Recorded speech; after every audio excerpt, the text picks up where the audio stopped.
Dans les comics, l'âme qui obsède le plus Mephisto et qu'il tourmente depuis des décennies, ce n'est pas celle de Wanda ni d'Agatha Harkness. Ah bon? Non. L'âme que Mephisto tourmente et tente de posséder à tout prix, c'est celle du surfeur d'argent. Pas pour rien qu'il est devenu l'être le plus troublé et déprimé de tout l'univers Marvel. Bonjour à tous et bienvenue dans la tanière du vilain geek. Aujourd'hui, devinez quoi? Quoi? On va jouer au philosophe des comics avec une étude de cas portant sur le très célèbre surfeur d'argent. Ou plutôt Norrin Radd, qui est selon moi le personnage le plus dépressif de tout l'univers Marvel. Et du coup, c'est aussi l'un des plus fascinants. Vous m'entendez souvent parler des déboires de Deadpool. Comme quoi, derrière son humour noir, le mec est genre en full mode cafard, quoi. Mais là, faut savoir que pour notre ami Norrin, c'est genre ça, mais fois 1000. Et tu vas voir, le mec est genre en hyper dépression, mais à l'échelle cosmique. Et en avançant dans cette vidéo, les choses vont de mal en pire pour Norrin. Peu importe l'univers ou la dimension où il se trouve, son histoire est toujours marquée par des souffrances incommensurables. Et la dernière partie de cette vidéo, elle va te crever le cœur, attends de voir. Tout ça à cause de Mephisto. Ouais, sa transformation en héros de Galactus, bien qu'un sacrifice héroïque pour sauver sa planète Zenla, l'a condamné à une existence de solitude, de désespoir et de perte sans fin. Mais ce qui rend son parcours encore plus bouleversant, c'est que chaque variante de Norrin Radd, à travers le multivers, est elle aussi victime de la même fatalité.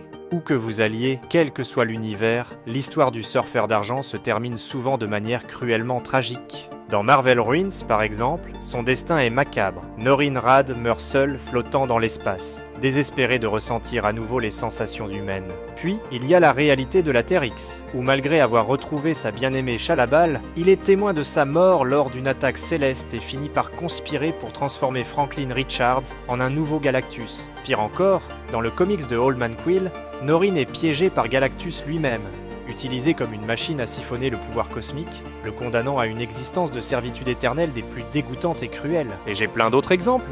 Dans Exile, Norrin devient un anti-héros destructeur qui, par arrogance, condamne sa propre planète et finit tué par ses propres actions. Ou encore dans Marvel Zombies, où il est dévoré vivant par une horde de super-héros morts-vivants, sans jamais avoir eu la chance de se libérer de Galactus ou de nouer des alliances sur Terre.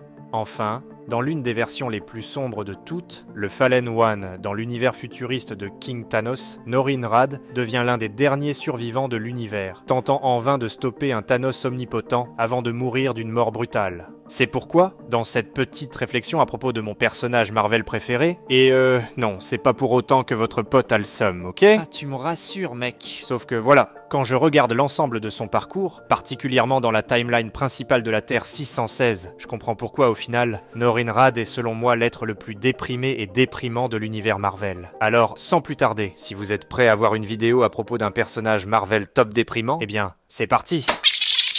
Le surfeur d'argent est une victime de ce que j'appellerais la déprime cosmique. C'est un mec qui opère à une échelle tellement immense qu'il en oublie parfois les petites gens et leurs petits soucis. Un type qui a été responsable de la mort de milliards de vies, mais aussi le héros de milliards d'autres. Une contradiction vivante, quoi. Un être incroyablement puissant, mais qui doit malgré tout se plier aux ordres d'une force froide et sans pitié encore supérieure à lui. À un moment, il était une coquille vide, sans émotion, moralement ambigu, un fantôme de lui-même, mais ça n'a pas toujours été comme ça. Norrin Radd, à la base, c'était juste un jeune gars de la planète Zenla. Et Zenla, tu vois, c'était carrément une utopie, un paradis sur Terre. Pas de crime, pas de maladie, pas de famine, pas de guerre. Rien d'autre que succès et prospérité.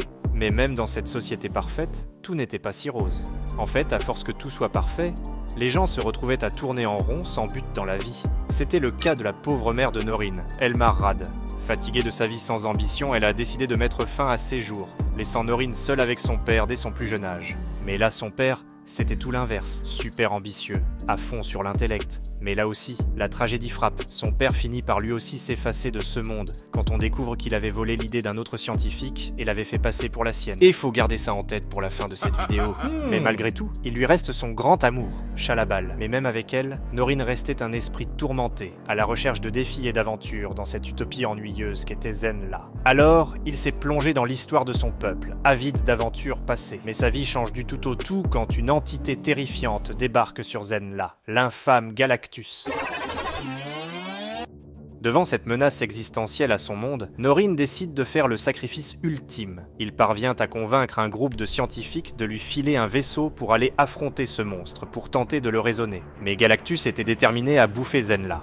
Alors, Norrin fait un deal avec lui. Il accepte de devenir le héros de Galactus, de lui trouver des planètes à consommer, en échange de la survie de son peuple et de sa planète. Il laisse derrière lui l'amour de sa vie, son utopie, pour devenir un esclave cosmique, condamné à trouver des planètes sans être vivant, pour que Galactus puisse les dévorer. Tout ça dans le but de sauver des peuples et des civilisations entières. C'est ainsi qu'il devient le surfeur d'argent, recouvert d'une armure argentée, une forme que Galactus a tirée de l'imagination de Norine quand il était enfant. Pendant près d'un siècle, il parcourt l'univers à la recherche de planètes riches en énergie. Mais au bout d'un moment, ça devient de plus en plus dur de trouver des planètes pleines d'énergie sans qu'elles ne soient aussi pleines de vie. Alors, contraint d'obéir à son maître, il a commencé à se tourner vers les planètes habitées.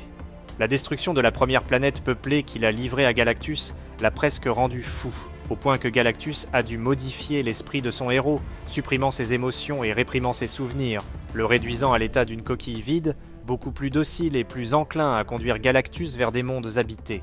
Par conséquent, des milliards ont souffert et péri. Mais là, son destin va bientôt changer à la rencontre des 4 fantastiques. Hein ? Et vint le jour fatidique où Norine arrive sur Terre pour la première fois. En dépit des tentatives secrètes de Uatu, le gardien, pour l'en éloigner, le surfeur d'argent réussit à localiser la Terre, provoquant une panique générale et affrontant les 4 fantastiques. Pendant ce conflit, il rencontre Alicia Masters, une sculptrice aveugle, qui perçoit la noblesse en lui et le supplie d'épargner l'humanité. Touché par la beauté et l'esprit d'Alicia, ses émotions longtemps enfouies refont surface. Alicia lui rappelle inconsciemment sa douce Chalabal. Le surfeur se retourne alors contre son maître Galactus et aide à le repousser, le temps que Uatu et les 4 fantastiques récupèrent l'anéantisseur ultime, l'une des seules armes cosmiques capables de forcer Galactus à battre en retraite. Mais Galactus, furieux, punit le surfeur en le piégeant sur Terre, érigeant une barrière d'énergie cosmique autour de la planète, spécialement conçue pour le retenir. Et là, d'un coup, en voulant faire le bien, notre ami se retrouve coincé et piégé sur notre petite planète bleue. À cette étape-ci, le surfeur devient littéralement un vagabond mélancolique, parcourant la Terre, tentant de s'adapter à sa nouvelle maison et de comprendre ses habitants. Après une bagarre inutile avec le petit ami jaloux d'Alicia, la chose, le surfeur se lie d'amitié avec le tyran de l'Advérie, Dr Doom. Mais ce dernier le trahit, l'emprisonne et vole ses pouvoirs. Bah là, c'est normal. Doom, cependant, perd ses nouveaux pouvoirs en se heurtant à la barrière créée par Galactus. Et le surfeur retrouve sa force, du moins en partie. Sauf que là, dans Fantastic Four numéro 72, on voit qu'à force d'interagir avec les humains, il se rend compte que nous sommes pas mal nuls comme espèce dans l'univers. Il constate que les humains ont tout ce qu'il leur faut. De l'eau, de l'espace, du soleil, des fruits et légumes à foison. Mais ils passent leur temps à se battre, à se haïr, à se voler entre eux. Un contraste total avec sa planète natale de Zenla. En réalisant que les humains s'unissent souvent contre un ennemi commun, Norine se dit qu'il doit devenir leur pire ennemi pour leur propre bien. Très chelou comme idée, mais c'est ça quand on a le seum. Sauf qu'après une belle leçon donnée par Mr Fantastic, qui avait trouvé le moyen de neutraliser son pouvoir cosmique, il décide de devenir un héros plutôt qu'un serviteur de la destruction. Aujourd'hui, même s'il a récupéré ses souvenirs et sa conscience, il doit vivre avec le poids de tout le mal qu'il a fait. Il est l'un des êtres les plus puissants de l'univers, mais il reste seul et hanté par son passé. Sans compter que sa relation avec Galactus reste très compliquée et malsaine. Comme je l'ai mentionné dans ma dernière vidéo à propos de la nouvelle version de Galactus qui pendant un moment est passé d'un dévoreur de monde à un pourvoyeur de vie, un être voué au bien-être de l'univers, le surfeur est forcé de faire un choix catastrophique, tu vois. Il doit carrément provoquer retour en arrière et risquer encore une fois la vie de milliards d'êtres dans l'univers. Mais ironiquement, il fait ça pour sauver le même nombre de gens, mais à court terme. Tu vois ? Ouais, vous m'avez bien entendu, c'est une grosse décision contradictoire de convaincre le nouveau Galactus de redevenir le dévoreur de monde. Et la raison ? Vous l'aurez deviné, elle est tout aussi folle.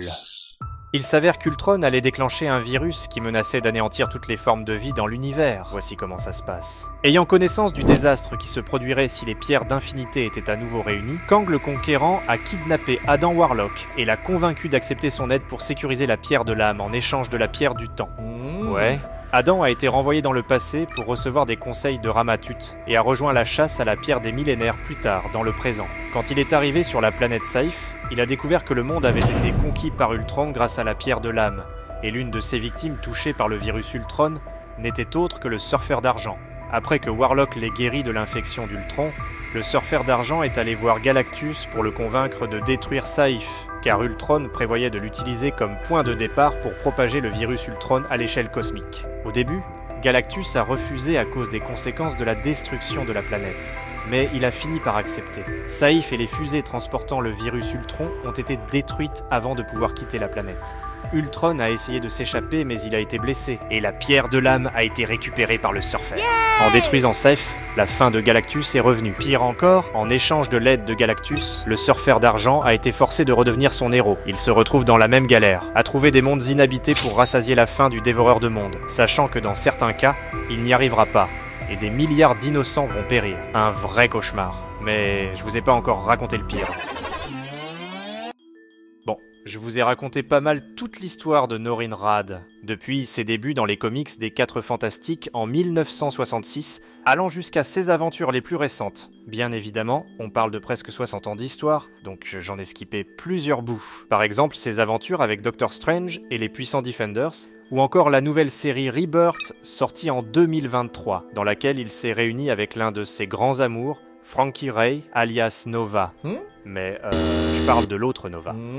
Il a aussi un passé très très lourd avec notre ami Thanos. Sauf que son plus grand ennemi, c'est ni lui ni même Galactus. En fait, son plus grand adversaire, celui qui a tout fait pour transformer la vie de Norrin Radd en un enfer, c'est nul autre que le démon Mephisto. Et c'est dans le comics Silver Surfer numéro 100 et 101 qu'on voit l'un des moments les plus tristes et déprimants de la vie de Norrin Radd, comme je vous l'avais promis au début de la vidéo.